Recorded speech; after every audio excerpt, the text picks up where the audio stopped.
సూర్యాపేట జిల్లా Kodad sub division Kodad town police station ని ఈ రోజు ఇన్స్పెక్ట్ చేయడం జరిగింది.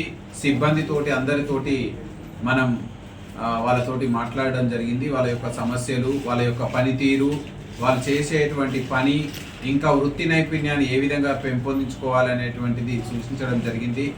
అదేవిధంగా పోలీస్ స్టేషన్ ప్రెమిసిస్ క్లీన్గా పెట్టుకోవడం, పోలీస్ స్టేషన్లో ఎలాంటి చెత్తా చెదారం లేకుండా క్లీన్గా ఉంటూ మనం ఆదర్శంగా ఉండే విధంగా ఉండాలని సూచించడం జరిగింది.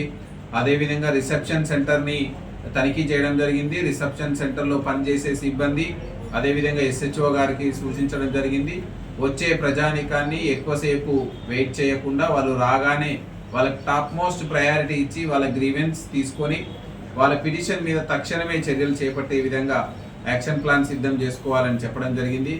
అదేవిధంగా ప్రధానంగా ఈ 3 సంవత్సరాల్లో 24, 25, 26 సంవత్సరంలో ఈ పోలీస్ స్టేషన్ పరిధిలో ఏ నేరాలు అయినాయి, ఆ నేరాల్లో పాల్గొన్న వ్యక్తులపైన ఎలాంటి నిఘా ఉంటుంది, హిస్టరీ షీట్స్ ఉన్నాయా, ఆ హిస్టరీ షీట్స్ ఉన్న వ్యక్తులను నెలవారీ ఏ విధంగా తనిఖీ చేస్తున్నారు, ఈ యొక్క హిస్టరీ షీట్స్ ఉన్నటువంటి వ్యక్తుల మీద క్షుణ్ణంగా నిఘా పెట్టి వాళ్ళు చేసే పనుల మీద క్షుణ్ణమైనటువంటి నిఘా పెట్టమని చెప్పడం జరిగింది.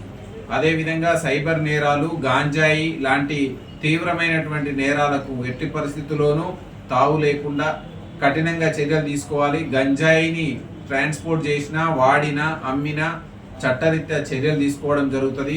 చిన్న క్వాంటిటీ నుంచి పెద్ద క్వాంటిటీ వరకు ఏ క్వాంటిటీ దొరికినా కానీ నేరం నమోదు చేసి వాళ్ళని యాక్షన్ తీసుకోవాలని చెప్పడం జరిగింది.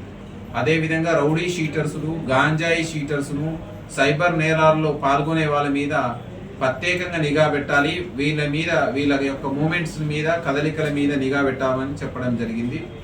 అదేవిధంగా రోడ్డు ప్రమాదాలు,